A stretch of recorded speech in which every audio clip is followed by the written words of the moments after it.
Welcome students, आपका मेरे channel science classes by doctor Kumkum Saxena में बहुत स्वागत है।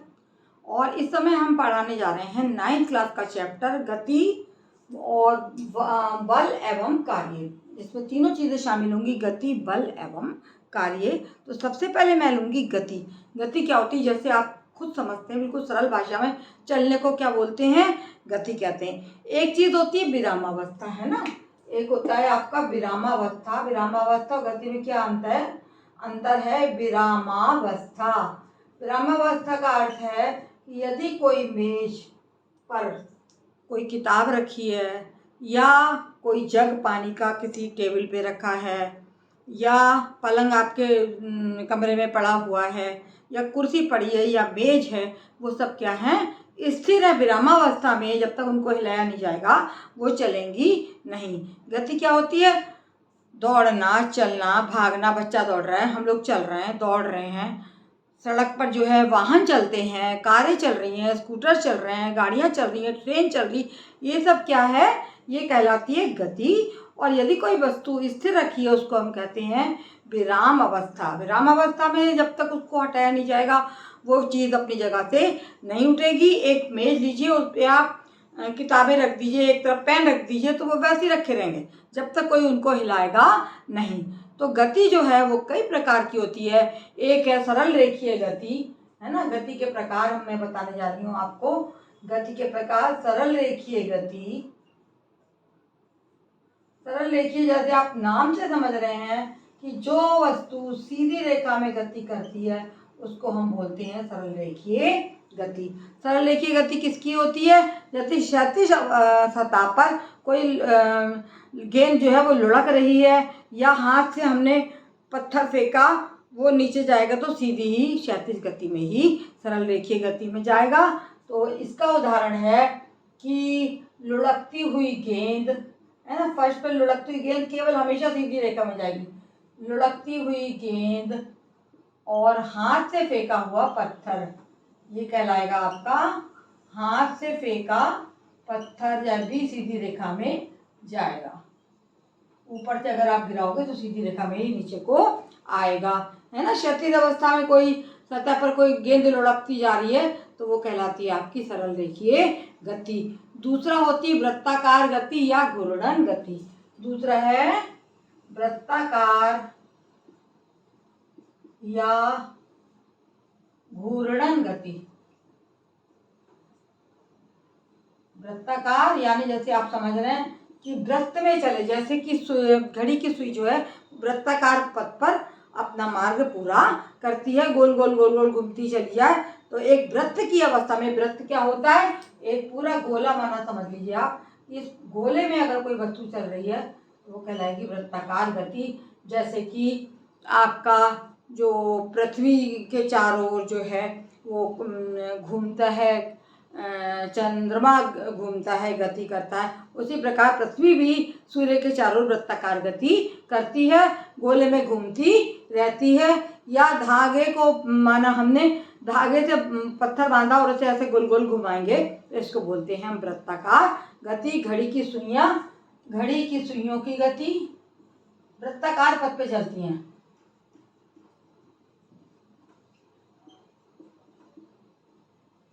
और दूसरा है तुम्हारा, दूसरी गति का उदाहरण आपको मैंने बताया कि यदि धागे से बंधा हुआ पत्थर है ना, धागे से बंधा पत्थर, उसको यदि हम धागे से बंधा पत्थर,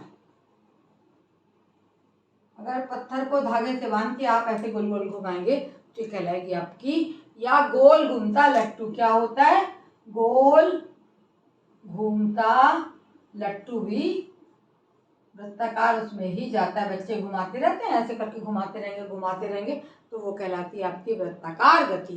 तो सरल रेखीय गति, वृत्ताकार गति। और तीसरे प्रकार की है दोलनी या काल्पनिक गति। तीसरा है दोलनी या काल्पनिक गति, कंपन जो करते हैं, काल्पनिक गति। काल्पनिक गति क्या होती है, कंपन करना या दोलन। जैसे कि यहाँ पे एक लट्टू है ना, और ये जाएगा तो क्या करेगा, ये इधर हटेगा और इधर हटेगा, है ना। यहाँ से ये यहाँ आया, फिर यहाँ आया, तो ये कहलाएगी आपकी दोलनी गति, है ना। जैसे बड़ी वाली घड़ी का जो पेंडुलम होता है वो दोलनी ही गति कहलाती है।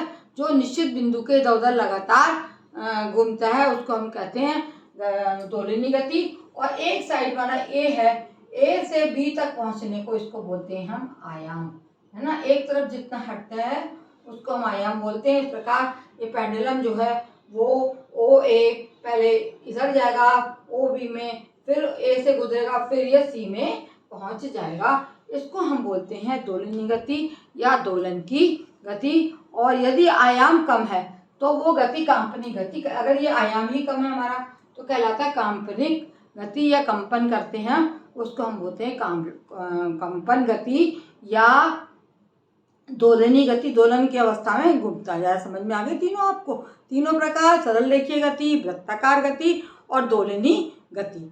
अब हम आते हैं राशियों पे, अदिश राशि और सदिश राशि। अदिश राशि क्या होता है ना। अदिश राशि में अदिश राशि, ठीक है, वो राशियां जिनको व्यक्त करने के लिए केवल परिमाण की आवश्यकता होती है। वो वह राशियां जिनको व्यक्त करने के लिए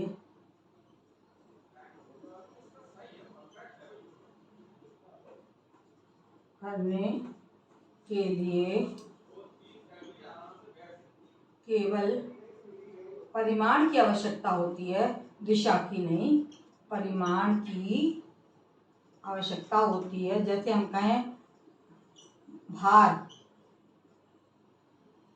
है ना, कि इस अमुक वस्तु का भार कितना है, तो ऐसी राशियां कहलाती हैं आपकी अदिश। द्रव्यमान, घनत्व, दूरी, चाल, इनके उदाहरण हैं द्रव्यमान, घनत्व, दूरी और चाल, ये सब कहलाती हैं आपकी। उनको भार कितना है इसको दिशा बताने की जरूरत नहीं, दूरी कितना है इसको दिशा बताने की जरूरत नहीं, चल रहा है साथ चलता चला जा रहा है ना। और कार्य, ऊर्जा और शक्ति और ताप, है ना। कार्य भी इसी में आता है, कार्य कितना कार्य कर लिया, कार्य, ऊर्जा, शक्ति और ताप, ये सब कहलाती हैं आपकी दोनों जो है अदिश राशि, जिसको व्यक्त करने के लिए केवल हमें परिमाण की आवश्यकता होती है, दिशा की आवश्यकता नहीं होती है। इन्हें हम बोलेंगे अदिश राशि और इनका परिमाण क्या होना चाहिए, दिशा की आवश्यकता नहीं। अब आता है सदिश राशि। सदिश राशि कौन सी होंगी, वे राशियां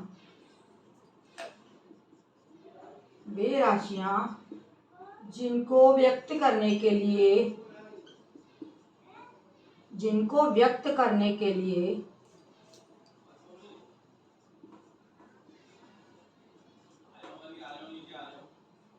परिमाण के साथ साथ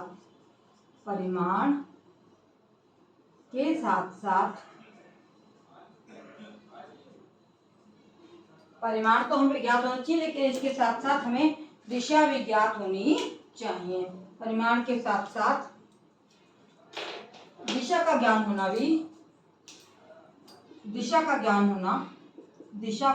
होना आवश्यक है।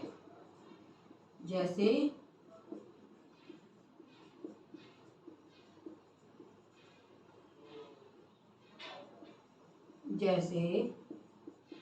कौन सी चीजें ऐसी हैं जिनमें परिमाण के साथ साथ आपको दिशा भी ज्ञात होनी चाहिए। जैसे बल, वेग और त्वरण। बल लग रहा, किस दिशा में लग रहा, बल, वेग, त्वरण और संवेग, ये सारी राशियां जिनके साथ में परिमाण के साथ साथ दिशा की ज्ञान होना भी बहुत आवश्यक है।